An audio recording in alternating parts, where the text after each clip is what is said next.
Roger and Helen Eakins. Roger Eakins is a fifth-generation member of the Church of Jesus Christ of Latter-day Saints. He was born in Salt Lake City, Utah, after serving a mission in Argentina and 4 years in the U.S. Army. He graduated Phi Beta Kappa from the University of Utah in 1970 with an honors baccalaureate of arts in English, and in 1972 with a master's in creative writing. In 1976, he earned his PhD in higher education from the Union Graduate School, Union Institute, and University. Dr. Eakins has served in a series of administrative and teaching positions. These include Director of Open Community Learning Center and Assistant Professor of English at Staten Island Community College, City University of New York, Dean of Student Life and Faculty Review in English and Education at Johnson College, University of Redlands, Dean of Student Development and Director of the Honors Program at the University of Maine in Augusta, and Dean of Instruction at Butte College in Orville, California, which is my neck of the woods, where he's currently chair of the Honors Program and teaches literature, writing, and the history of ideas. Ecclesiastical responsibilities in the church have included callings as bishop, gospel doctrine teacher, and stake seminary supervisor. He's currently serving as a member of the Chico, California Stake High Council. I also want to point out that his book, Defending Zion, Kingdom in the West, Mormons and American Frontier, Volume 5, Defending Zion, just for sale back there, is the winner of the best documentary book from the Mormon History Association. Is that right? Yeah. And so this is the book of the year from that organization. So I understand it's a good read, and it's an excellent book to get. With that, I introduce the Eakins. Thank you.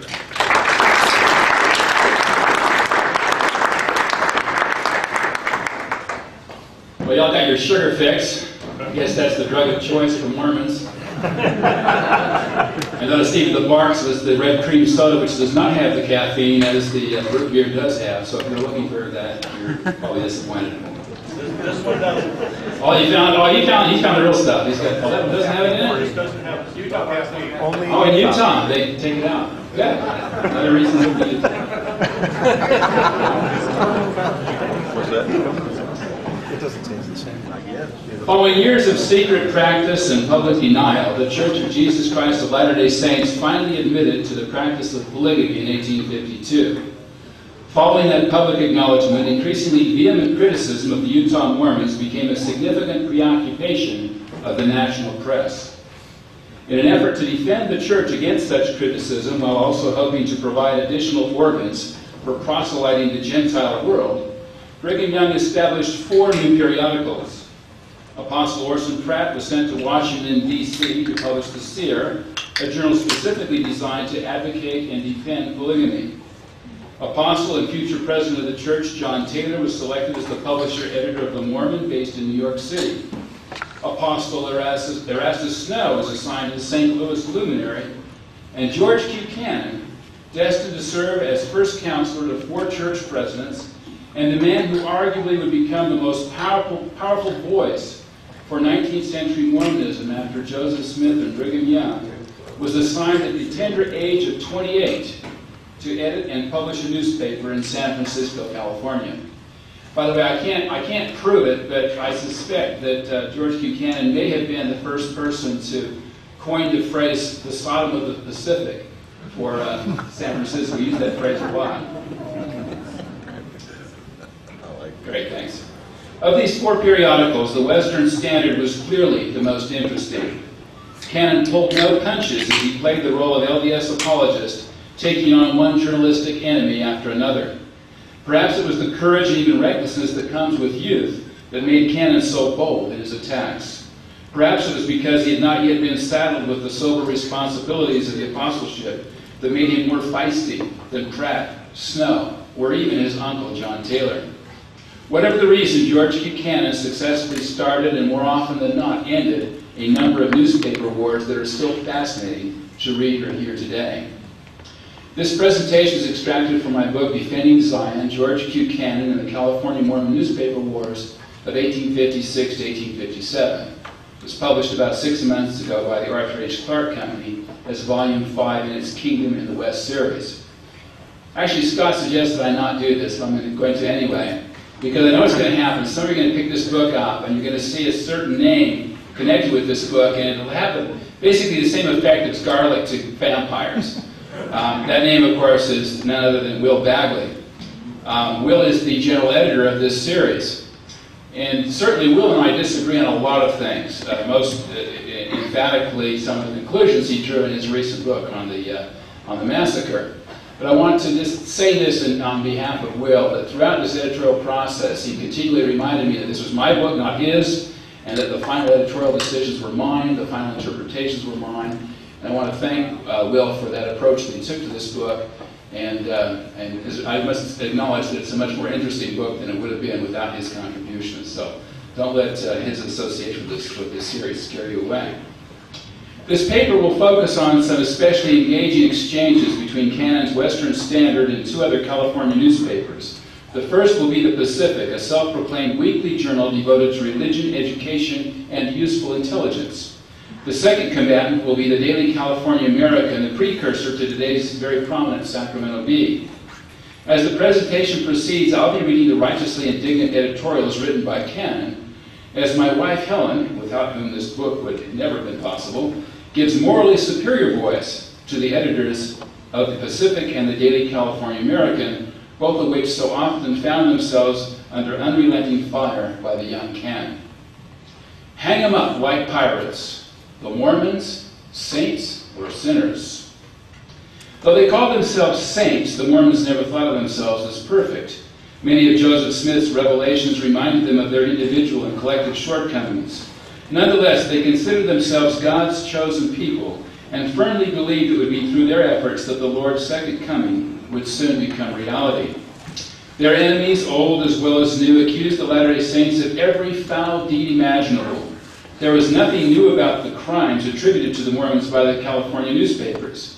Witness the following list, compiled by the infamous John C. Bennett, formerly mayor of Nauvoo, Major General of the Nauvoo Legion, and Assistant President of the Church in his 1842 attack on his erstwhile brethren.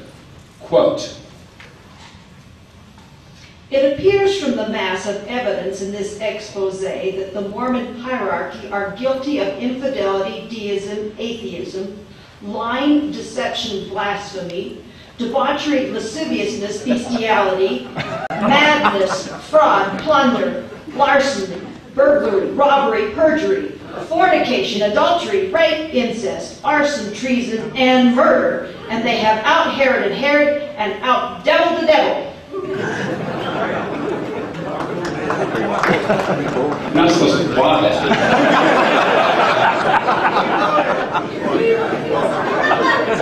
And you thought you'd have to wait till next week at Salt Lake to hear stuff like that, didn't you? That was John C. Bennett. Given his unquestionable character, Bennett's charges are highly suspect.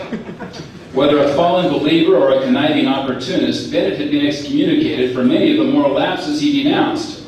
And his objections to Joseph Smith's polygamous relations were less the result of moral outrage than of personal jealousy. Still, the depredations allegedly committed by Joseph Smith's Danites and Brigham Young's destroying angels provided plenty of smoke, if not fire, to blacken the name of early Mormonism. By 1856, there was no lack of controversial topics useful in attacking the young religion. As the voice of the LDS Church in California, Canon had to fend off charges involving the character of Joseph Smith, Utah theocracy under Brigham Young, the William Martin handcart disaster, and of course, scandalous tales of young women abducted into sexual slavery by the crafty elders of Salt Lake. When the San Francisco Pacific reprinted a richly imaginative story about the crimes and moral degeneracy reigning in Utah Territory, George Q. Cannon immediately responded, launching a lengthy newspaper battle that eventually drew in the daily California American. The episode affords a glimpse into the psyche of Americans in general and Californians in particular, as they tried to make sense of the theocratic, communalistic, and polygamic system known as Mormonism. Westerners, especially those living on the borders of Utah Territory, perceive this encounter with the other as a clear and present danger, as is obvious from the unrelenting editorial opprobrium California newspapers hurled at the Saints. Whether Cannon truly believed he could deflect such criticism by pointing out the logical fallacies of his opponents, while often returning their vituperation is an open question. But he did not shrink from his mission as a church apologist to portray his people as more sinned against than sinning. Mormonism, the Pacific, 6 November 1856.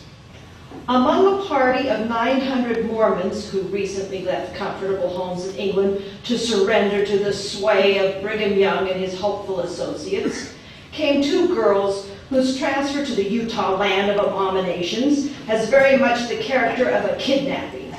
The story of their flight, as related in the English papers, is as follows. Their father was a man in middle life, well-to-do and industrious. His labors had placed his family, consisting of a wife and several children, in a state of decent competence and happiness. Satan came among them in the guise of a Mormon emissary and beguiled the eldest son, who made a pilgrimage to the land of rogues.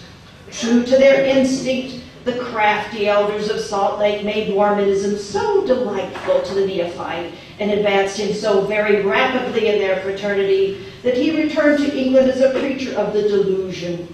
The father, whose employment took him away from his family for a period of a week at a time, returned to the house one Saturday from a business excursion to find it deserted.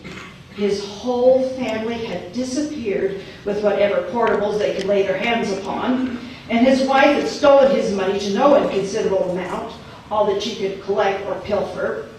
He traced the fugitives to Liverpool and reached that place to discover that they had embarked, under the persuasions of his Mormon son, in an immigrant ship, the Enoch train.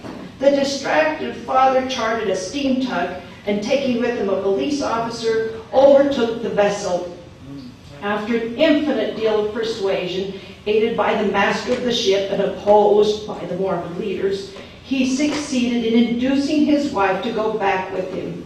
He also, as a matter of great favor, obtained the surrender of his infant children. But his 2 eldest daughters refused to return with their parents, and the heartbroken father went without them. Their fate, going thus unprotected to Utah, may well cause a shudder. A community, thus replenished, is maturing measures to apply for admission as one of the states of this confederacy. We were never among those who calculated the value of the Union or who dreamed that the possibility of its being sundered was among contingencies to be considered in any case. But the possibility that our fathers may have fought to establish a shield for a community of adulterers and bigamists and their progeny makes us pause. That all which we hold sacred in religion or virtuous in social and family relations may be trampled underfoot by a state represented on equal terms with those founded by Penn and the Pilgrims, by Oglethorpe and the Cavaliers, that the Old Dominion and the land of the Puritans may be allied with a fraternity of licentious and debauched rogues. These possibilities, should they become facts, will leave no value to the Union for anybody to calculate. Nothing has cast so great a doubt over the future of this country as the Mormon plague spot. And if the state of Utah is to be admitted into our constellation, the sign will lose its present proud significance and stand, as stars sometimes do, in equivoque, the representatives of something too foul to be spoken or written. And all this evil, if it be consummated, will be fairly chargeable upon the absurdity of squatter sovereignty, a demagogue's figment to serve a party purpose, carried to its legitimate deductions by knaves operating through the instrumentality of zealots, fanatics, fools, and lechers. We have no patience with the Mormons, and as little with temporizers who leave the evil to increase until at last literal and bloody war may be forced upon us to crush what common sense and a just idea of the power of the general government might have averted. The contact with the Mormons of such settlers of the West as have just ideas of purity and decency will be terrible whenever the tide of immigration reaches them.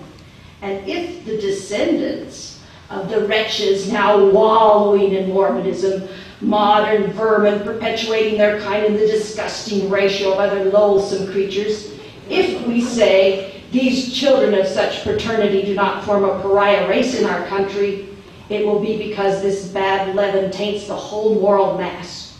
Extremes meet.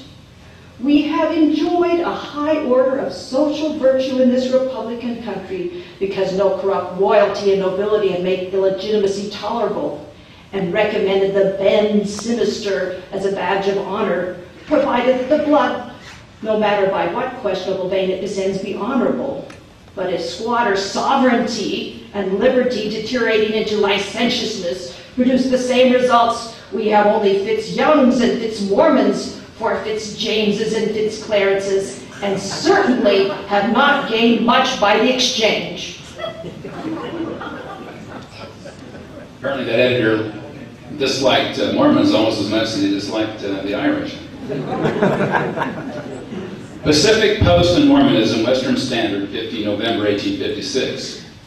The Pacific last week, in the Pathfinder and Post of the 12th instant, contained an article on Mormonism extracted from the Philadelphia American, which exceeds in bitterness, vituperation, and filthy epithets anything we have seen upon the subject for a long time, and which exhibits the deep corruption of the heart and brain of the writer.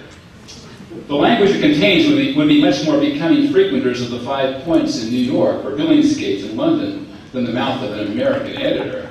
And we are surprised to see any paper in the state disgrace its columns by its insertion. We can only account for its appearance on the supposition that some of the California editorial fraternity, being destitute of the necessary, amount of brains to concoct stories about the Mormons, have been compelled to have recourse to foreign aid, and in order to gratify their malicious propensities towards us.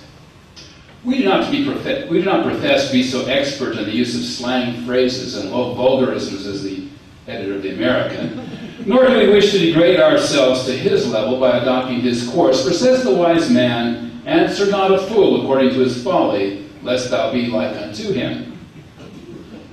There is one thing, however, which we would remind gentlemen of, and that is that selecting all the scurrilous and abusive words from a dictionary and arranging them in consecutive order, though it may exhibit a certain degree of smartness, is not argument. And though it may pander to and please the passions of the vulgar, unthinking crowd, it will not only fail to convince, but will disgust every sensible and reflecting man and woman.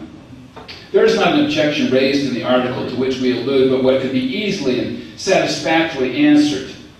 We do not consider it worthy of reply, for it carries its own reputation on its face, and the only reason we notice it is because it shows the mean, cowardly, underhanded course which certain editors in this city are determined to pursue towards us and our principles, and because it is also a tolerably correct criterion of their taste.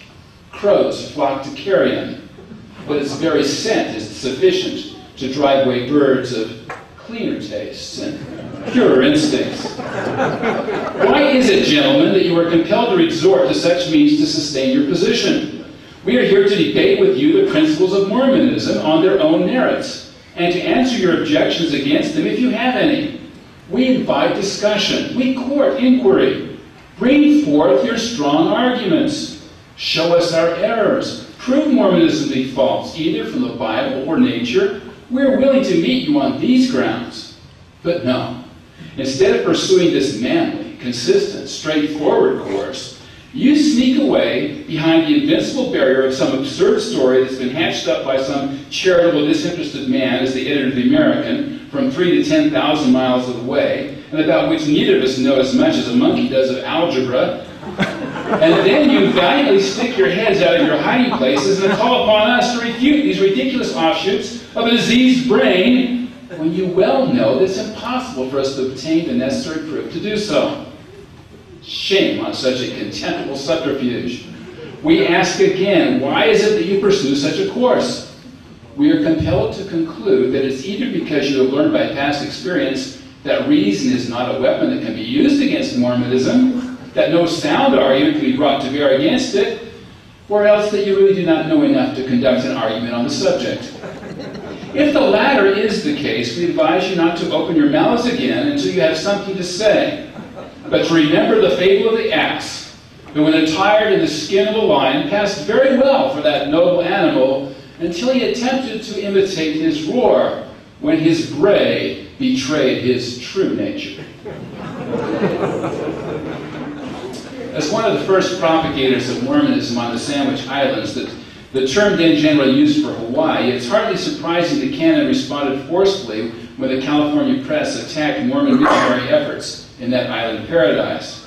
As he often would, Cannon used an eloquent defense of American liberties to decry his opponent's ill-considered call to hang them up like pirates, and to point out the unfortunate effects Protestant missionary efforts had on Polynesian culture and morals. Taking the bait, the editor of the California American tried to defend his somewhat exaggerated language, providing Cannon with another opportunity to blast this intemperate burst of indignation. Mormonism in the Sandwich Islands, Western Standard, 6 December 1856. Quote, "The Mormons are preaching their accursed doctrines in the Sandwich Islands of all places in the world, needing the prevalence of just the opposite principles of social conduct. The great obstacle in the way of civilization in that quarter has always been the strong tendency of the people to licentiousness. It has been, and in some measure surmounted, and might soon be fully overcome, but for the advent of this new ism into the region. The propagators of such a monstrous evil as Mormonism ought to be hung up like pirates." Unquote. The above is an editorial item from the columns of the Sacramento paper, the California American, of Saturday last, and is strikingly indicative of the spirit of murder and bloodshed which dwells in the breasts of many who hold themselves up as guides of public opinion and teachers of virtue, good order, and peace. Every honest, peaceable, and upright man must be disgusted with such sentiments, and cannot but execrate the spirit that would dictate their utterance. Men that will permit themselves to be actuated by such feelings are unworthy of the society of their fellow men, and should be shunned as enemies of their race. Had they lived in the days of Christ, they would have been in the crowd who cried, "Crucify him, crucify him!" Or had they been present at the execution of Stephen, they would doubtless have rubbed their hands in glee should they have lacked the courage to throw the stones. Such men filled the cells of the Inquisition with victims and caused the streets of Paris to flow with the blood of those who dared to think differently from themselves. And had they the power today, they would have another St. Bartholomew and the Latter-day Saints as their victims. If the Latter-day Saints are preaching accursed doctrines on the Sandwich Islands, they are preaching accursed doctrines in California. For we preach but the one doctrine wherever we go. And as, in the opinion of the editors of the California American, the penalty for propagating Mormonism there should be to be hung up like pirates, if they would but express their feelings, they would advocate the visitation of the same penalty upon its propagators here.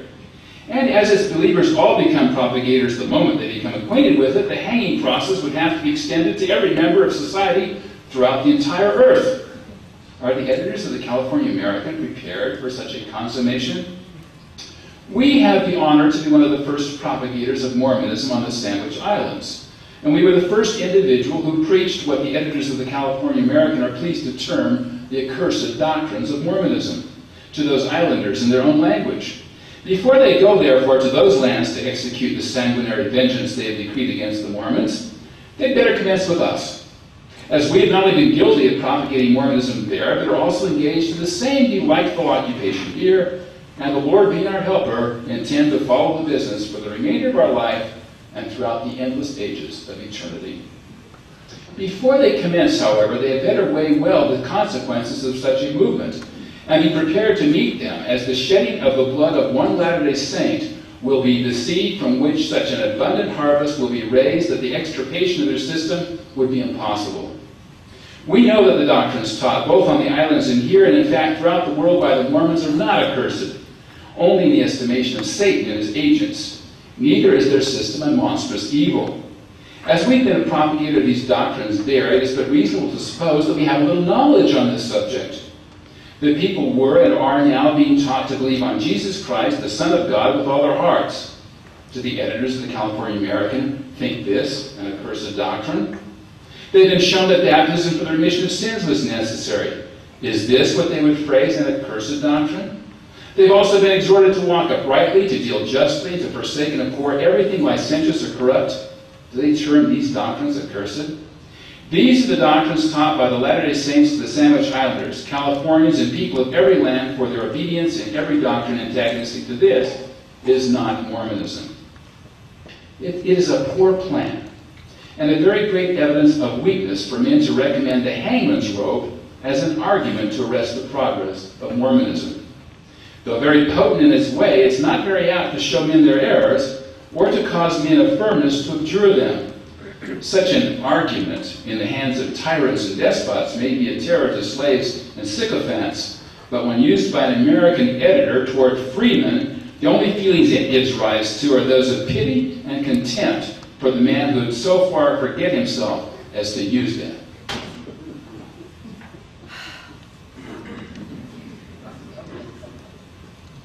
Mormonism, Daily California American, 9 December 1856.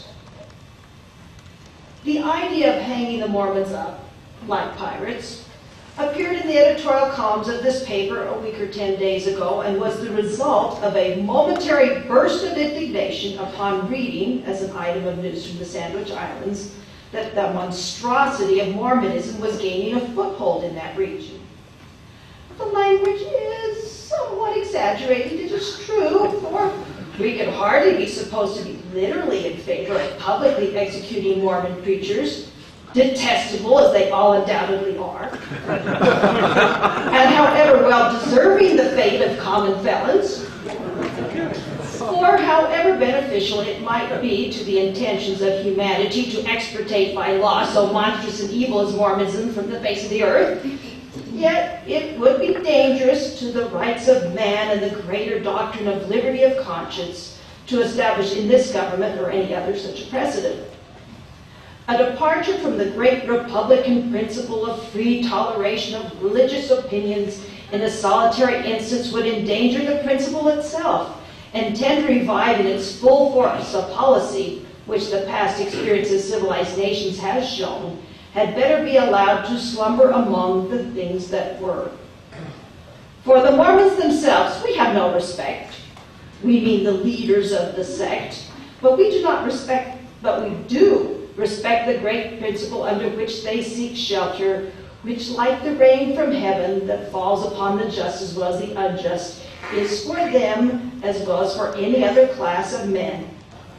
Had we the power to control our national legislation, we would restrain the hand of destruction aimed at the Mormons, odious as they are and repugnant to every sentiment of decency within us, not for their sake, but for the sake of the country. We would not strike them down for the same reason that we would not tear down a splendid monument to the genius of architecture whose massive pillars and sky-reaching dome the labor of a century had reared for the purpose of extracting or putting to death a miserable reptile that it hid within its walls. No, rather let it live on, though it should issue forth at times to hiss and stink and strike at all it met. So much we would not do, and so far do we qualify the language of the paragraph above quoted. But we do not hesitate to say that could it be done with safety to the principle of which we have spoken, the propagators of a general system of licentiousness like that of Mormonism, so open, shameless, and decent in its everyday workings, so destructive of every quality that most ennobles man and distinguishes him from the brutes, ought to be hung up, every one of them, as the common enemies of mankind.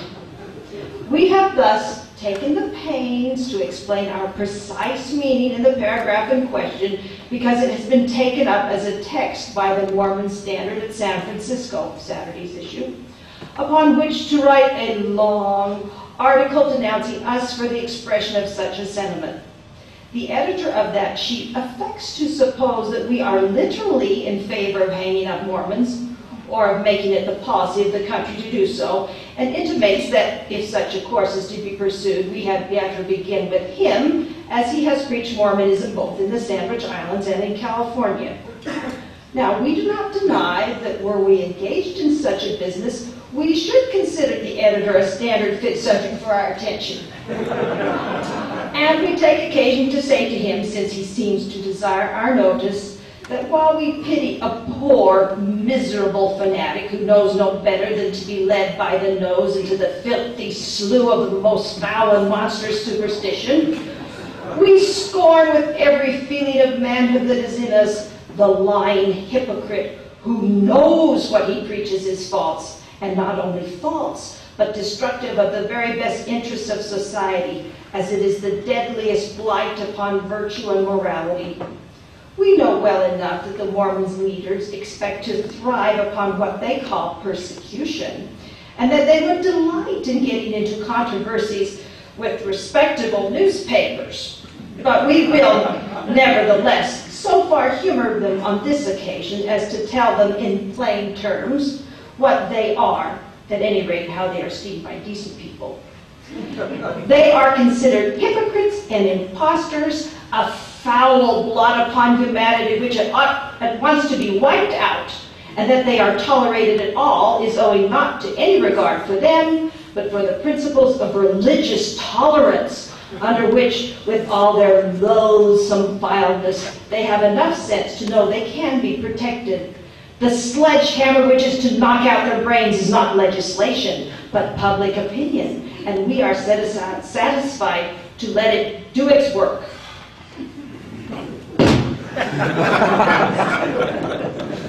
California American on Mormonism, Western Standard, 20 December 1856. The editor of the American, in another article on the subject of hanging up Mormons like pirates in last week's paper, states that the item in question was the result of a momentary burst of indignation, and that he would not wish to be understood as being literally in favor of publicly executing Mormon preachers. He then delivers his opinion on the benefits of free toleration of religious opinions, etc., and what he would do for the Mormons had he the power to control our national legislation, that he would restrain the hand of destruction aimed at the Latter-day Saints, not for their sake, but for the sake of the country. So far, he attempts to qualify the language of the paragraph in question.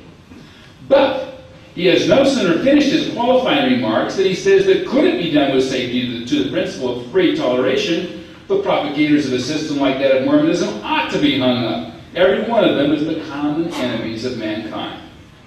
And again he says that they are a foul blot upon humanity, which ought at once to be wiped out. Was it another burst of indignation that called forth these last sentiments? We suppose that we must set it down as such and consider the language somewhat exaggerated, as there is so little difference between these sentiments and the sentiments of the paragraph which he has attempted to qualify, and which he says was the result of a momentary burst of indignation and contained language somewhat exaggerated that we can scarcely detect any difference. We are pleased that the editor has informed us that he is subject to such fits when he reads anything about the progress of Mormonism, as we shall be able hereafter to overlook any exaggerated language that he may indulge in when treating upon this subject. Still under the influence of this burst of indignation, however, he goes on indulging in some very vulgar and ungentlemanly language toward ourselves, giving us his opinion of Mormons in general, and ourselves in particular, informing us what he would do with us were he hangman, that if that were his business, he would consider us fit subject for his attention. All of which, after the explanation he has given, we conclude to be the unmeaning, exaggerated ravings of a man who has a strange habit, whenever the progress of Mormonism is alluded to, of writing about hanging men up like pirates, when in reality, he does not wish to be so understood. Not being subject to momentary bursts of indignation, nor being in the habit of dealing in exaggeration, we confess that we cannot compete with the editor of the American in the use of low, abusive, and ungentlemanly epithets. In this, he excels us. His past education and experience have given him such ready command of ribaldry that we must forever despair of being able to emulate him. Our sense of self-respect and neighborly courtesy, if nothing else, would forbid the attempt. But as the editor of the American is probably not aware of the fact that slang and abuse do not pass among sensible and well-bred people for argument and ability, we take the pains to enlighten him, and to inform him also that the use of such terms as lying hypocrite, miserable fanatic, impostor, filthy monstrosity, foul superstition, etc., only betrays a mean and ignoble spirit that by its proficiency in vulgarity would endeavor to hide its lack of sense. He is of the opinion that the Latter-day Saints expect to thrive on persecution. and that they would delight in getting into controversies with respectable newspapers, insinuating, of course, that he is respectable, and that we ought to submit quietly and resignedly to any insults or abuse to which he may give vent whenever he is seized with one of his bursts of indignation. That is the idea conveyed throughout this whole article. He has said the Mormons ought to be hung up like pirates. We've had the temerity to condemn the sentiment, though uttered by the editor of the California American, and because we have done this, we must be besplattered by the filthy emanations of the brain and pen of a man who calls himself respectable. Now, we wish the editor of the American to distinctly understand that whenever he shall so forget himself as to give utterance to a sentiment similar to that with which we found fault, and which he attempted to qualify, we shall unhesitatingly condemn and expose it. We do not seek either persecution or controversy. But if they are to be the consequence of our condemning odious, tyrannical, and unrighteous sentiments, let them come, and we will do our best to prepare for them. We have been educated to believe that we have an equal right with every other citizen of this republic to express our dissent to everything arbitrary and intolerant, and the fact that we are a Latter-day Saint will never hinder us from exercising it.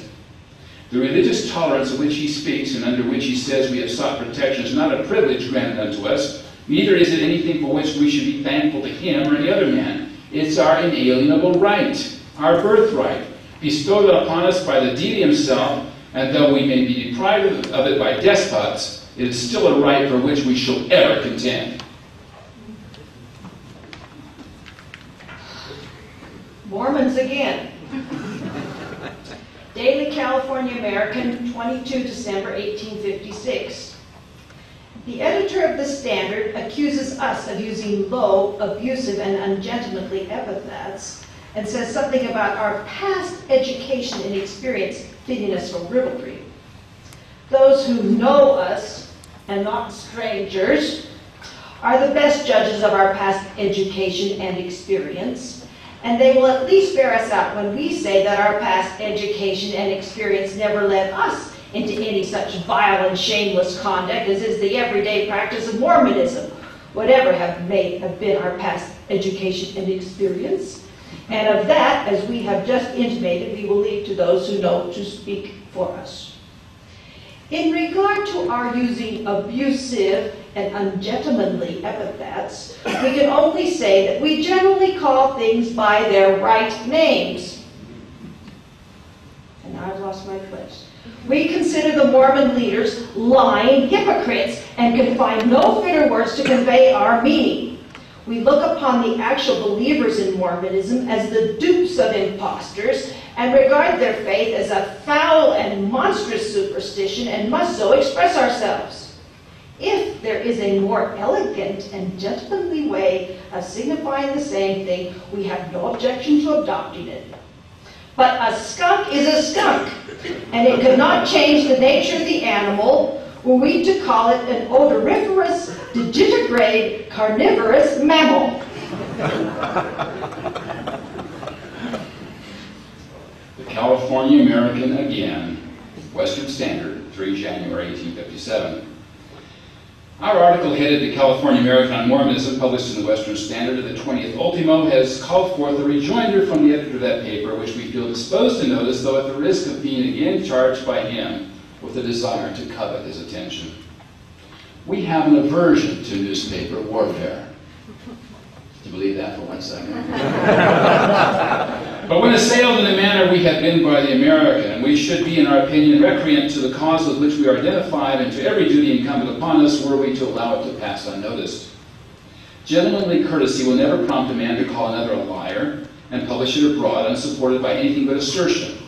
Much less will it influence him to denounce a whole community as lying hypocrites, impostors, and dupes without advancing the slightest shadow of proof other than his bare opinion to support the charge. What would the editor of the American think were we to call him a dribbler, a political trickster, a man who would advocate any measure or support any candidate if he should only be paid enough? Were we to make such statements and publish them upon no other evidence than our mere say-so, the mildest terms men could use to us would be that we were low, abusive, and ungentlemanly. And the plea that we generally call things by their right names would avail us but little. Yet this would be equally as consistent and honorable a course as the one he has taken towards us in his articles. We have, for nearly a year past, been disseminating and advocating Mormonism through the columns of this paper. This is the only object we had in view in publishing it. It may be presumed, therefore, that a tolerably correct idea of our doctrines can be gathered from its contents. Now, we defy the editor of the American to bring forward a single instance from it, or indeed from any of our publications or teachings, where licentiousness or immorality is taught and sanctioned. If Mormonism be such a system as he represents it to be, so vile and shameless in its everyday workings, he surely will have no difficulty in proving it to be such from our writings. But we wish him to bear in mind that his idea of what is vile, shameless, and fanatical will not be the standard by which we must be measured. That standard must be God's word and not man's opinion. We hope our contemporary will not run away this time with the idea, because we've noticed him again, that we covet his attention. We want him to be undeceived on this point. We have lived thus far without the attention of so respectable a paper as the California American, and we are not yet quite so low as to be under the necessity of resorting to it. The editor of that paper may rest assured, however, that whenever he gives vent to such sentiments as he has lately advanced regarding Mormonism and the Mormons, we shall never hesitate, by the assistance of that being to whom Mormonism owes its origin, to expose and condemn him. There were no more rejoinders. Can of worm down on that one. Well, were the Mormons of mid-19th century America saints or sinners? The answer would have to be an unqualified both. Like any people, the Mormons had plenty of the good and the bad among them, but to judge the entire religion, either for good or for bad, on the basis of a single individual or on the basis of a single tenet of the religion, such as the little understood principle of polygamy, would be completely unjust. Nonetheless, that's exactly what happened in the frontier West. Far too often, those who did the judging did so on the basis of second or third-hand information, often from those who had once been members of the church, who had left with hurt feelings and personal grudges. For a number of reasons, there's probably no need for polemical apologists such as the young George Buchanan in today's church. Nor is he likely to be remembered by many for his early years as the editor of the Western Standard, overshadowed as they were by his subsequent career as a business executive, political catalyst, and church leader. Buchanan's fiery editorials of 1856 and 1857 are worthy of historical memory. If nothing else, we must acknowledge the value of good writing and sound reasoning. Cannon, one of Mormonism's most effective defenders of the faith, was not without error, but the worst of his writing was infinitely superior to much of what passes for reasoned argument today. Perhaps just as importantly, he wrote with a flair and faithful sense of purpose rarely encountered at the beginning of the 21st century. The power and mastery of the early writings of George Buchanan revealed that something quite extraordinary was lost with the passing of the editor of the Western Standard and the feisty little San Francisco newspaper through which he took on his world. Time has only permitted us a brief glance at the many inflammatory editorials that made up the California Mormon newspaper wars of 1856 and 7. But to give you an idea of the various issues that fed those wars, all of which contributed to the general question of whether the Mormons were saints or sinners, the following are the titles of the other chapters in my book. Two wrongs will never make a right. Sam Brannan and the Vigilantes. The pusillanimous railings of an apostate Mormon, the strange case of Elder Cannon and Mr. Hyde. The bandits of the plains, red Indians, white Indians, Lamanites, and Danites. The grossest form of human depravity, polygamy, and the relics of barbarism. The best news from this place is the Reformation, the reality of rhetoric. The kingdom that Daniel saw, autocracy, theocracy, and theodemocracy in the desert. The villainous wholesale calumniator George Drummond and the friends of the court. Judge Drummond. Oh, sorry. That's okay. The hoary-headed Reverend Seducer, the assassination of Parley P. Pratt. The Mormons must be crushed out. War and rumors of war. A horrible massacre of immigrants, vengeance at Mountain Meadows. Faithfully warning the people, Cannon's parting shots. All appearing now at a bookstore near you. Thank you very much.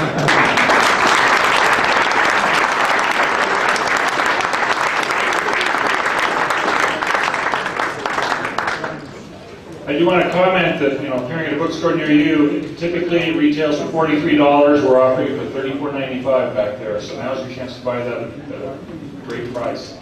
Are there questions for this gentleman? I don't know if this allows for questions or not, this kind of presentation. Oh, we do have one, okay. people ask you questions. Let us. This interchange ended in January of 1857. That summer, Johnson's Army arrived in Utah. What's the relationship? That's why it ended. George Q was called back along with everybody else, and that's what brought an end to it all. My question was, did you copy this off the fair message board? Is that where you got the information? The more things change, the more they stay the same. Okay, we'll take a moment to set up for our next presenters. Oh, you have another one. I'm sorry. Yes, all of the stories and rumors that went into the beliefs of this newspaper editor, did they still reappear in current non-Mormon writings about the church? Well, yeah, that's an interesting question. Certainly, a lot. As you start looking through some of these stories, you start seeing new permutations of them. Like Arthur Conan Doyle and some of the stuff that he came up with that he was borrowing from others. And the more you read, particularly the early anti-Mormon literature, they're all borrowing and stealing from one another. And the arguments we see today are usually a little bit more sophisticated, but every once in a while they'll go back and you'll see some sort of vestiges of some early ideas that were around back in Canon's time. Thank you very much. I just want to ask one real quick question. In your studies, have you ever determined what Christ they were following? What? What Christ were those editors following who persecuted the saints? The same one that we follow, but not very well. I just wondered. Thank you very much. We'll take a moment to set up for the next speaker.